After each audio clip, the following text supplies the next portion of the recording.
Hello YouTube. അപ്പോൾ ഞങ്ങളിവിടെ മന്നക്കല്ലി park എന്നിട്ടുള്ളൊരു പാർക്കിൽ എത്തിയിട്ടുണ്ട്. ഇത് ഏകദേശം ഹംനാബാദിൻ്റെയും സഹീറാബാദിൻ്റെയും ഇടയിലായിട്ടുള്ളൊരു സ്പോട്ടാണ്. ഒരു നല്ല ഇൻട്രസ്റ്റിംഗ് ആയിട്ടുള്ള സ്പോട്ടാണ്. കാരണം എന്താ വെച്ചാൽ ഇവിടെ നമുക്ക് 120 കിലോവാട്ടിൻ്റെ ചാർജിങ് സ്റ്റേഷൻ ഉണ്ട്. അതാണ് മെയിൻ ഹൈലൈറ്റ്. പിന്നെ അതേപോലെ നമുക്ക് ഇവിടെ ഇവരെ കോൺസെപ്റ്റ് കണ്ടോ, 50 metre car to table rest എന്ന് പറഞ്ഞിട്ടുള്ളൊരു കോൺസെപ്റ്റാണ് ഇവർ ഇതാക്കുന്നത്. അതായത് ഇവിടെ വന്നു കഴിഞ്ഞാൽ നമുക്ക് എക്സസൈസ് ചെയ്യാം, ജസ്റ്റ് ഒരു ബ്രിസ്ക് വാക്ക് നടത്താം. ലോങ് ഡ്രൈവ് കഴിഞ്ഞ് വന്നതിന് ശേഷം മസിൽ സ്റ്റിഫനിങ്ങിനൊക്കെ ഉണ്ടെങ്കിൽ നമുക്ക് അതൊക്കെ ഒന്ന് റിലാക്സ് ചെയ്യാൻ വേണ്ടിയിട്ടുള്ള എക്സസൈസസ് ചെയ്യാം. അത് കഴിഞ്ഞിട്ട് ടോയ്ലറ്റ് യൂസ് ചെയ്യാം. ടോയ്ലറ്റൊക്കെ നല്ല ടോയ്ലറ്റാണ്. ഞാനിപ്പോൾ ജസ്റ്റ് ഒന്ന് പോയി വന്നേ ഉള്ളൂ. നല്ല ടോയ്ലറ്റാണ്, അടിപൊളി ടോയ്ലറ്റാണ്. പിന്നെ അതേപോലെ നമുക്ക് നല്ല ഫുഡും ഇവിടുന്ന് കിട്ടും. അപ്പോൾ ഞങ്ങൾ ഫുഡ് കഴിച്ചിട്ടില്ല. ഫുഡ് കഴിച്ചിട്ട് ഇനി ഞങ്ങൾ നേരെ ഹൈദരാബാദിലേക്ക് പോവുകയാണ്. ഹൈദരാബാദ് നമ്മളെ ഫ്രണ്ട് ഷാലുണ്ട്, അവൻ്റെ അടുത്തേക്ക് പോയോണ്ടിരിക്കുകയാണ്. അപ്പോൾ അതിൻ്റെ ഇടയിൽ ഇവിടെ വിദർ ഫോർട്ട് ഉണ്ട്. അതൊരു നല്ലൊരു സ്പോട്ടാണ്, കണ്ടിരിക്കേണ്ട സ്ഥലമാണെന്ന് നമ്മളെ ഫ്രണ്ട് സജസ്റ്റ് ചെയ്തിട്ടുണ്ട്. അപ്പോൾ എന്തായാലും അത് നമ്മൾ ഹൈവേന്ന് ഒരു 40 കിലോമീറ്റർ ഉള്ളിലേക്ക് പോയിട്ടുള്ള ചെറിയൊരു ഡീവിയേഷൻ എടുത്തിട്ട് പോകേണ്ട കാര്യമാണ്. അപ്പോൾ അവിടെയും കൂടി ഒന്ന് പോവും. അവിടെ പോയിട്ട് തിരിച്ച് നേരെ നമ്മളെ ഫ്രണ്ടിൻ്റെ റൂമിലൊന്ന് റെസ്റ്റ് ചെയ്തതിന് ശേഷം ഇന്ന് രാത്രി നമ്മളെ മെയിൻ ഉദ്ദേശം നോമ്പാണ്. നമ്മളെ ഫ്രണ്ട് ഫായിസ് അവിടെ കിടന്നുറങ്ങുന്നുണ്ട്. നോമ്പായതുകൊണ്ട് അതിൻ്റെ ക്ഷീണവും കാര്യങ്ങളും ഉണ്ടാവും. അപ്പോൾ ഇന്ന് വൈകുന്നേരം ഇവിടെ ഒരു സ്പെഷ്യൽ ഡിഷ് ഉണ്ട്, ഹലീം. നമുക്ക് ഇവിടെ നിന്ന് ഈ സമയത്ത് മാത്രമേ നല്ല അടിപൊളി ഹലീം കിട്ടുള്ളൂ. അപ്പോൾ അതും കൂടി കഴിച്ചിട്ടാണ് നമ്മൾ ഇന്ന് നേരെ അവിടെ റെസ്റ്റ് ചെയ്തതിന് ശേഷം നാളെ പുലർച്ചെയാവും നമ്മൾ ഇവിടുന്ന് ഹൈദരാബാദിൽ നിന്ന് പോകുന്നുണ്ടാവുക. അപ്പോൾ എന്തായാലും നമുക്ക് ജസ്റ്റ് ഒന്ന് എക്സസൈസ് ചെയ്യാം. അത് കഴിഞ്ഞിട്ട് നമുക്ക് ഫുഡ് കഴിച്ചിട്ട് യാത്ര തുടരാം. അപ്പോൾ നമുക്ക് എക്സസൈസ് ചെയ്യാൻ പോകല്ലേ? എക്സസൈസോ വേണ്ടടാ, അതെന്തേ? ഞാൻ എക്സസൈസ് ഒന്നും ചെയ്യാറില്ല. കാർഡിയോങ്കിലും ചെയ്യടാ, നമുക്ക് നല്ല സ്ഥലമല്ലേ പോര്. ഈ എക്സസൈസ് ചെയ്യാണ്ടത് എൻ്റെ ഫിഗർ കണ്ടില്ലേ? ശരിയാണ്, ആള് ലീനാണ്, കുഴപ്പമൊന്നുമില്ല. എന്താ അപ്പോൾ ഇതിൻ്റെ രഹസ്യം എന്താ? എൻ്റെ ജീവിതത്തിനെ കുറിച്ച് ഞാൻ ആലോചിക്കുമ്പോൾ തന്നെ അതിൻ്റെ ഇതിൽ എൻ്റെ ഹാർട്ട് റേറ്റ് അങ്ങോട്ട് കൂടും. അതാണ് എൻ്റെ കാർഡിയോ. അങ്ങനെയാണ് ഞാൻ എൻ്റെ ഫിഗർ മെയിൻറ്റെയിൻ ചെയ്യണത്. അത്രയ്ക്ക് നല്ല ഭാവിയാണ് എനിക്ക്. അവൻ എന്ത് ചെയ്യും? അവൻ അവന്റെ ലൈഫിനെ പറ്റി ആലോചിക്കും. എന്തായാലും നല്ലൊരു തോട്ടാണല്ലേ. എന്തായാലും ജോസഫ് ഇത് പറഞ്ഞ പോലെ സീരിയസ് ആയിട്ട് എടുക്കരുതാരും. ചുമ്മാ പറയാണ്. നമുക്ക് എന്തായാലും കുറച്ച് വർക്കൗട്ട് ചെയ്തിട്ട് പോവാം. ഓക്കെ, അപ്പോൾ ഇവിടെ വാ, ആള് കിടക്കണ കാണിച്ചു തരാം.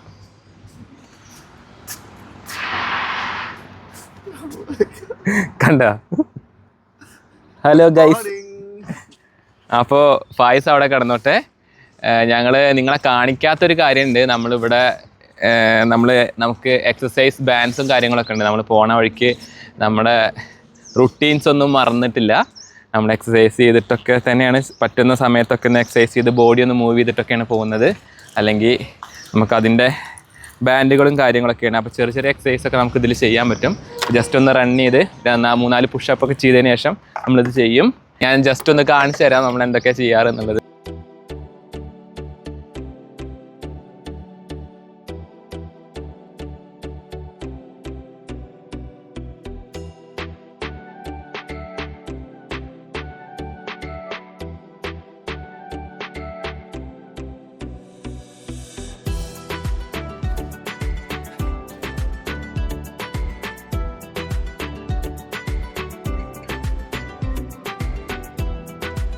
ഇത് റെസിസ്റ്റൻസ് ബാൻഡ്സ് ആണ്.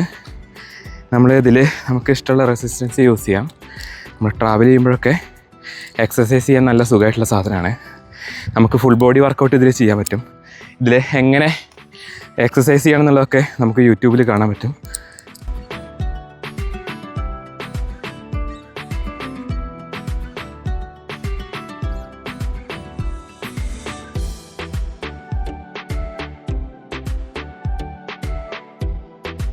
എപ്പോഴും നമ്മൾ ട്രാവൽ ചെയ്യുകയാണെങ്കിലും എന്താണെങ്കിലും നമ്മൾ ഹെൽത്തി ആയിട്ടിരിക്കുക. പിന്നെ അതേപോലെ പറ്റുകയാണെങ്കിൽ വെൽത്തി ആയിട്ട് ഇരിക്കുക. അപ്പോൾ stay healthy and wealthy. Bye. Hello, നമ്മളെ എക്സസൈസ് എല്ലാം കഴിഞ്ഞു. നമ്മളിനി ഫുഡ് കഴിക്കാൻ പോവാണ്. അജയ് വാ. ഫായിസ് ഉറങ്ങുകയാണ്. അവൻ കുറച്ച് നേരം കൂടി ഉറങ്ങിക്കോട്ടെ. അപ്പോൾ ഇത് കണ്ടോ, ഇതാണ് ഞാൻ പറഞ്ഞ കാറ്റ് ടേബിൾ റെസ്റ്റ് എന്ന് പറയുന്നത്. ലോങ് ഡ്രൈവിന് ശേഷം ഒരു 50 മീറ്റർ വാക്ക് ചെയ്യാം, പിന്നെ റെഡി ടു ഈറ്റ്.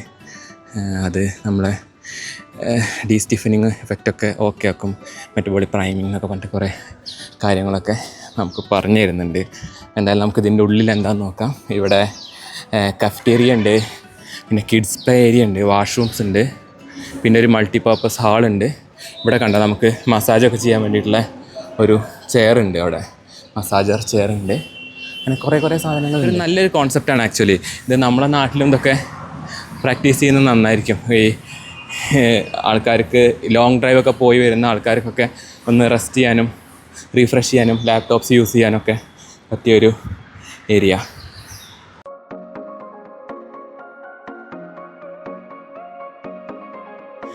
അപ്പോൾ എന്തായാലും നമുക്ക് കുറച്ച് ഫുഡ് കഴിക്കാം. ഓക്കെ,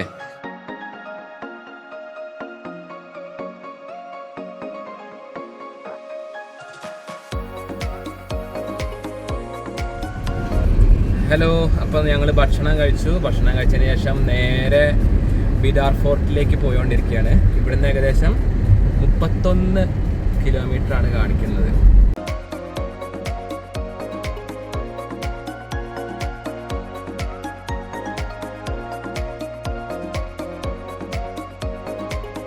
ഹലോ, അപ്പോൾ നമ്മളിവിടെ ബിദാർ ഫോർട്ടിൽ എത്തിയിട്ടുണ്ട്.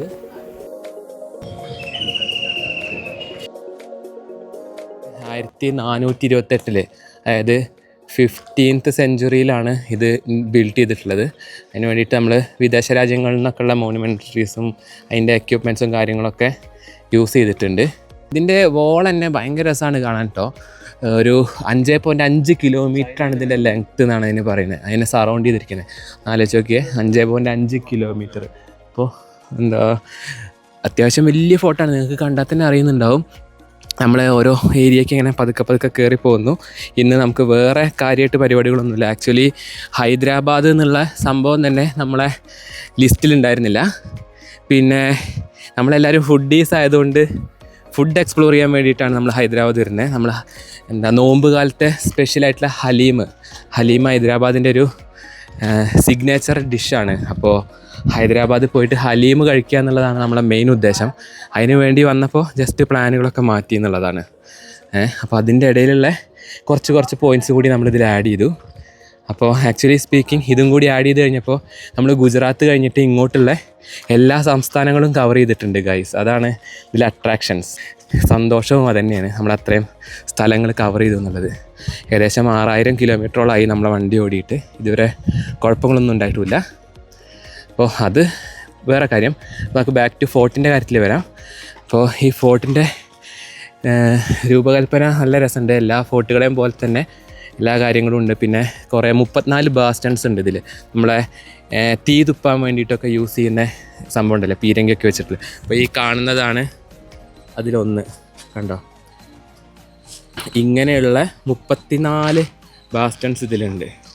മനസ്സിലായോ? അപ്പോൾ അത്രയും വലിയൊരു ഫോർട്ടാണ്. നമ്മളിതിൻ്റെ ജസ്റ്റ് ഒരു എൻഡിൽ സ്റ്റാർട്ട് ചെയ്തിട്ടുള്ളൂ. ഇനി ബാക്കി നമുക്ക് നേരിട്ട് കാണാം.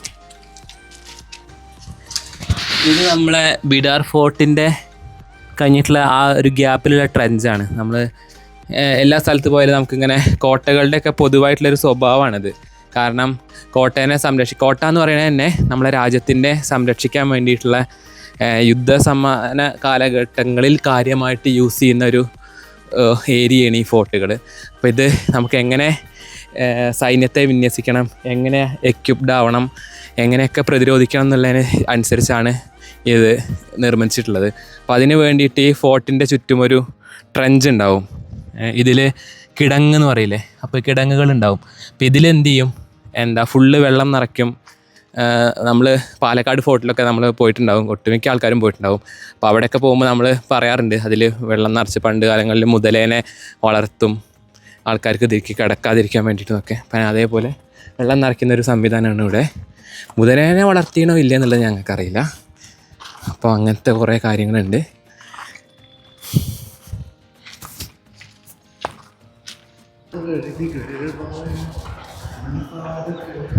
നല്ല തണുപ്പുണ്ട് കേട്ടോ ഇവിടെ, ആ ചൂടത്തുനിന്ന് ഇങ്ങോട്ട് പോന്നപ്പോഴേ.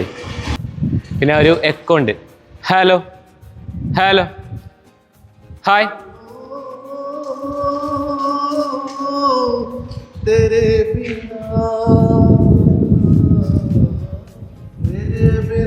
चांद का सोना खोटा रे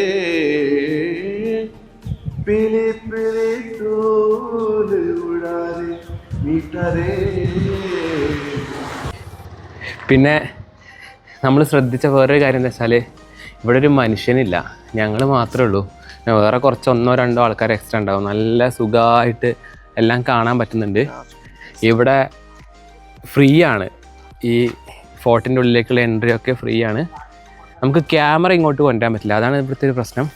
ഇന്ന് പറയുമ്പോൾ സെക്കൻഡ് സാറ്റർഡേ ആണ്, എന്നിട്ട് പോലും ഇവിടെ തീരെ ആൾക്കാരില്ല. പിന്നെ നമ്മളെ നാട്ടിലാണെങ്കിൽ എനിക്ക് തോന്നുന്നത് ഇതിനേക്കാളും ആൾക്കാർ വരും ഫ്രീ ആയിട്ടുള്ളൊരു ദിവസം സമയം കണ്ടെത്താൻ. ഒന്നുമില്ലെങ്കിൽ ക്ലാസ് കട്ട് ചെയ്യുന്ന കുട്ടികളെങ്കിലും ഉണ്ടാവില്ലടാ. ഇവിടെ അതുപോലും ഇല്ല. ആകെ കുറച്ച് പേര്. ഞങ്ങൾ പിന്നെ ഇത്രയും നേരമായിട്ട് കണ്ട ഒരു ഫാമിലിയാണ് മുന്നിൽ പോകുന്നത്, അവർ മാത്രമേ ഉള്ളൂ നമ്മളെ കൂടെ. ഇവിടെ ഒരു ലാർജസ്റ്റ് ബാസ്റ്റൺ ഉണ്ടല്ലോ, അവിടേക്ക് പോകണം ആദ്യം. ഇതാണ് രംഗീൻ മഹൽ. രംഗീൻ മഹൽ എന്ന് പറഞ്ഞാൽ എന്താണ്? പറയൂ അജയ്.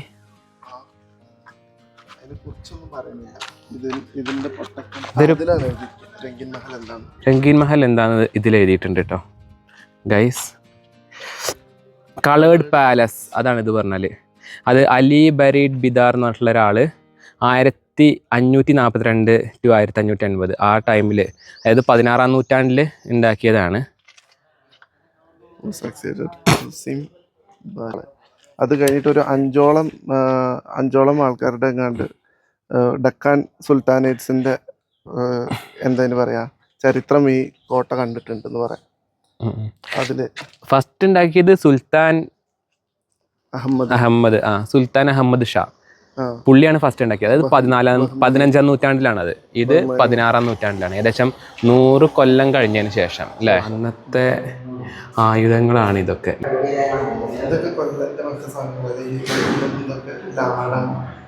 ലാടം, ചുറ്റിക, മഴു എന്നൊക്കെ പറഞ്ഞിട്ടേ കുറെ സാധനങ്ങള്. ഷോൾഡറിൽ വെക്കണേ വാളുകളൊക്കെ കണ്ടോ?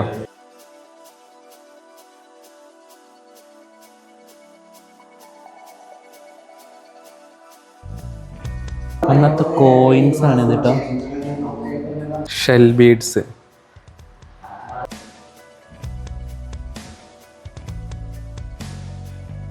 Canons and iron balls. ഈയടാ മോനെ, തോക്ക് മനുഷ്യനൊറ്റക്ക് എടുക്കാൻ കഴിയുമോ? എന്ത് വലിപ്പമുള്ള തോക്കാലേ ഇതേ. ഒരാളെ തോളിൽ വെച്ചിട്ട് വേറെ ബാക്കിലുള്ള ആള് പൊട്ടിക്കണ തോക്കാ തോന്നണം. ഏകദേശം ഒരാളെക്കാട്ടിലും ലെങ്ത് ഉണ്ട് അല്ലേ? ഏകദേശം 8 അടിയൊക്കെ ഉണ്ടാവും അല്ലേ ലെങ്ത്? ഇത് കത്തിയെടുത്ത് കുത്തുകയാണല്ലേ ഈ സ്ത്രീ. ഇവരെ കത്തിയെടുത്ത് കുത്തുന്ന ഫുള്ള് വാറിനെ പ്രതിനിധീകരിച്ചിട്ടുള്ള ഒരു ബാറ്റിൽ സീൻസ് ആണിത്. ഫീമെയിൽസിൻ്റെ ബാറ്റിൽ സീൻസ്.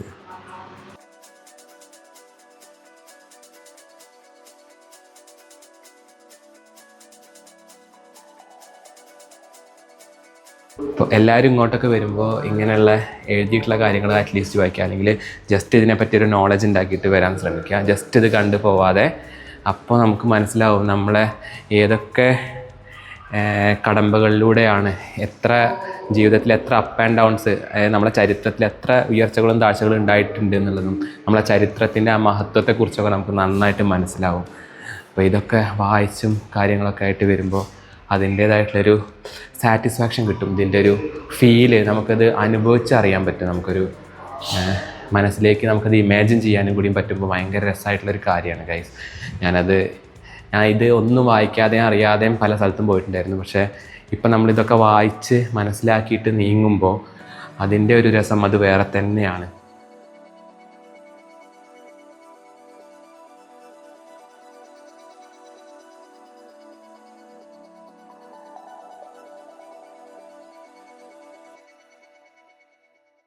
അജയ്, നമ്മളിപ്പോൾ കുറേ സ്ഥലത്ത് കണ്ടല്ലോ AD BC എന്നുള്ളതിന് പകരം നമ്മൾ CE BCE എന്നാണ് കാര്യമായിട്ട് കണ്ടത്. അപ്പോൾ ആ ഒരു ടെർമിനോളജിയിൽ ഇപ്പോൾ മാറ്റം വരുത്തിയിട്ടുണ്ട്. അതിപ്പോൾ കുറേ പേർക്ക് അറിയുന്നുണ്ടാവില്ല. അതൊന്ന് പറയോ? ഇതിൻ്റെ കൺഫ്യൂഷൻ ആഫ്റ്റർ മറ്റേ ബിഫോർ ക്രൈസ്റ്റ്, ആഫ്റ്റർ അന്നാഡമിനി പറഞ്ഞിട്ടൊക്കെയാണല്ലോ നമ്മൾ ഇതുവരെ പഠിച്ചുകൊണ്ടിരുന്നത്. അപ്പോൾ അതിൽ പല മറ്റേ റിലീജിയൻസിലും ഇതിൻ്റെ വിശ്വാസത്തിൻ്റെയും കാര്യത്തിൻ്റെയൊക്കെ ഭാഗമായിട്ട് ഇത് ഏത് ടൈം പീരീഡ് എങ്ങനെയാണെന്നുള്ളതിന് ചെറിയൊരു ഡിഫിക്കൽട്ട് ഉണ്ട്. സോ സയൻറ്റിഫിക്കലി കുറച്ചും കൂടി എല്ലാവർക്കും കൂടി നല്ല രീതിയിലാക്കുന്നതിന് വേണ്ടിയിട്ട് നമ്മൾ ഹിസ്റ്ററിയൊക്കെ എഴുതപ്പെട്ടിട്ടുള്ള വർഷം എന്നുള്ള രീതിയിൽ കോമൺ ഇറ എന്ന് പറഞ്ഞിട്ട് സ്റ്റാർട്ട് ചെയ്തു. അതിൻ്റെ മുന്നേ ഉള്ളത് ബിഫോർ കോമൺ ഇറ, BCE എന്ന് പറഞ്ഞു. മുന്നേ ഇപ്പോൾ BC എന്ന് മുന്നേ നമ്മൾ യൂസ് ചെയ്തിരുന്നത് ബിഫോർ കോമൺ ഇറ എന്ന് പറഞ്ഞിട്ട് ഇപ്പോൾ BCE എന്നാണ് യൂസ് ചെയ്യുന്നത്. അതേപോലെ AD എന്നുള്ളത് മാറ്റിയിട്ട് കോമൺ ഇറ എന്നാക്കിയിട്ടുണ്ട്, CE എന്നാണ് നമ്മൾ പറയുന്നത്. ഇപ്പോൾ നമ്മളിപ്പോൾ മറ്റെന്താ പറയുക, ഒരു 5000 വർഷം പഴക്കമുള്ള മറ്റേ ഒരു കൾച്ചർ എന്നൊക്കെ പറയുമ്പോൾ അതെന്ന് പറഞ്ഞു കഴിഞ്ഞാൽ BCE 2000 എന്ന് വരും. അതായത് 2000 വർഷം കഴിഞ്ഞിട്ട് 01 തുടങ്ങുന്നത് കോമൺ ഇറ. നമ്മൾ ഈ കാണുന്നത് അല്ല മോനെ ശരിക്കുള്ള ബിഡാർ ഫോർട്ട്. ഇത് കണ്ടോ, ആ ദൂരത്തേക്ക് കണ്ടാൽ അതിൻ്റെ മതിൽ നമുക്ക് കാണാൻ പറ്റും. This is the actual extension. ഇത്രയും ദൂരത്താണ്, അതായത് ഞാൻ പറഞ്ഞില്ലേ 5 കിലോമീറ്ററിൻ്റെ മുകളിലാണ് ഇതിൻ്റെ വാൾസിൻ്റെ ലെങ്ത്ത്. ഈ ഫോർട്ടിൻ്റെ ഇന്നർ സർക്കിളാണിത്. ഇതൊക്കെ ഈ ഒരു മതിൽക്കെട്ടിൻ്റെ ഉള്ളിൽ തന്നെയാണ്. ഇപ്പോൾ തൊട്ടപ്പുറത്തിലേക്ക് പോയോണ്ടിരിക്കുകയാണ്. അവിടെയൊക്കെ ആവും പണ്ട് പരേഡുകളും കാര്യങ്ങളൊക്കെ നടന്നിട്ടുണ്ടാവുക. ഇത് ഓൾഡ് ഫോർട്ടാണ്. ഇതിലുള്ള ഫോർട്ടിൻ്റെ വേറൊരു സൈഡാണ്. അപ്പോൾ ഇവിടെ അങ്ങനെ കാണാം താഖ്ത് മഹലാൻ നൗബത്ത് ഖാന. അപ്പോൾ നമുക്ക് നൗബത്ത് ഖാനയ്ക്ക് പോയി വെക്കാം. നൗബത്ത് ഖാന എന്ന് പറയുന്നത് ഒരു സെറിമോണിയൽ മ്യൂസിക് പാവിലിയോണാണ്. അതായത് നമ്മുടെ ഫോർട്ടിൻ്റെ എൻട്രൻസുകളിലൊക്കെയാണ് സാധാരണ ഇത് ഉണ്ടാവാറ്. നമ്മുടെ അവിടെ സ്റ്റേജ് കണ്ടോ, അതിൽ നമ്മളെ മ്യൂസിക്കൽ പരിപാടികളും കാര്യങ്ങളൊക്കെ ആയിട്ട് ഈ രാജാക്കന്മാർക്കും അവിടെയുള്ള ഉയർന്ന പദവിയിലുള്ള ആൾക്കാർക്കൊക്കെ ആസ്വദിക്കാനും കാര്യങ്ങൾക്കൊക്കെ വേണ്ടിയിട്ട് ഉണ്ടാക്കുന്ന ഒരു പാവിലിയോണാണിത്. നമ്മളിപ്പോൾ ഓൾഡ് ഫോർട്ട് എന്നുള്ള ഇതിൻ്റെ ഭാഗത്തേക്കാണ് പോകുന്നത്. ഇത് കുറച്ച് കഴിഞ്ഞാൽ നമുക്ക് എന്തായാലും ഒക്കെ ഒരു റിപ്പീറ്റേഷനായി തോന്നും. ഇതിൽ ഈ പട്ടാളക്കാർക്ക് ഒഴിഞ്ഞിരിക്കാനും താഴ്ന്നിരിക്കാനൊക്കെ ഉള്ള ഗുഹകളും അങ്ങനത്തെ കുറേ കാര്യങ്ങളൊക്കെ ഉണ്ട്. ഭയങ്കര ഇരുട്ടായതുകൊണ്ട് അതിൻ്റെ ഉള്ളിലേക്കൊന്നും ഒരു ക്ലിയർ ഇല്ലാത്തതുകൊണ്ട് നമ്മൾ അതിൻ്റെ വീഡിയോസൊന്നും എടുത്തിട്ടില്ല.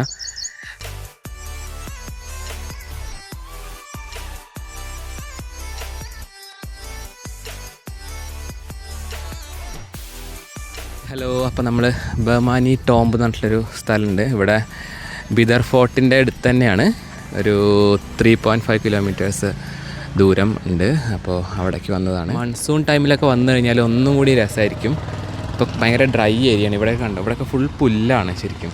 ഇത് നല്ല പച്ച കളറായിട്ട് നമ്മൾ ഗൂഗിളിൽ കാണുമ്പോൾ നമ്മളിത് ഒരു മൺസൂൺ ടൈമിലുള്ള ഫോട്ടോസാണ് കാണുക. അപ്പോൾ ആ ടൈമിലൊക്കെ ആകുമ്പോൾ നല്ല രസമായിരിക്കും.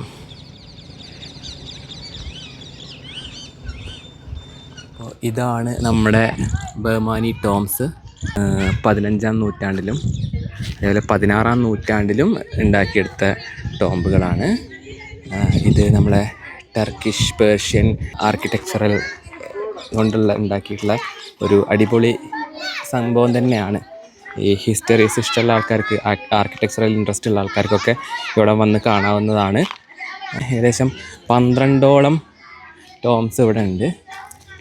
നമുക്ക് കുറച്ച് ദൂരം നടക്കാനുണ്ട്, പക്ഷേ കുറച്ചൊരു ഡ്രൈ ഏരിയയും കൂടിയാണ്. ഹുമയൂൺ രാജവംശം, അതുപോലെ ബഹ്മാനി സുൽത്താനേറ്റ്സിൻ്റെ ഒക്കെ ടോംസാണ് ഇവിടെ ഉള്ളത്. ഭയങ്കര മജസ്റ്റിക് ആയിട്ടുള്ള വലിയ ടോംസാണൊക്കെ. ചില ടോംസൊക്കെ ഇടിഞ്ഞു പൊളിഞ്ഞ് വീണിട്ടുണ്ട്. ഈ ബഹ്മാനി ടോംസിനെ അസ്തൂർ ടോംസ് എന്നും പറയും. അസ്തൂർ ടോംസ്, അഷ്തൂർന്നും അസ്തൂർ എന്നൊക്കെ അതിനെ പ്രൊനൗൺസ് ചെയ്യുന്നുണ്ട്. അത് ഏതാണെന്നുള്ളത് എനിക്ക് കറക്റ്റ് അറിയില്ല. അപ്പോൾ ഇത് അസ്തൂർ എന്നുള്ള സ്ഥലത്താണിത്.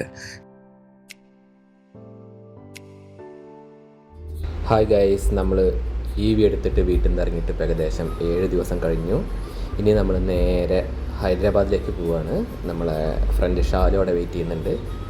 അപ്പോൾ ഇത്രയും കാലം ഞങ്ങൾ ഫുഡൊക്കെ പ്രിപ്പയർ ചെയ്ത് പോവുമായിരുന്നല്ലോ. അപ്പോൾ ഇനി നമ്മൾ ഹൈദരാബാദിലെത്തിയിട്ട് അവിടുത്തെ ഫുഡൊക്കെ ഒന്ന് എക്സ്പ്ലോർ ചെയ്യാൻ പോവുകയാണ്. സ്റ്റവൊക്കെ എടുത്ത് വെച്ചു.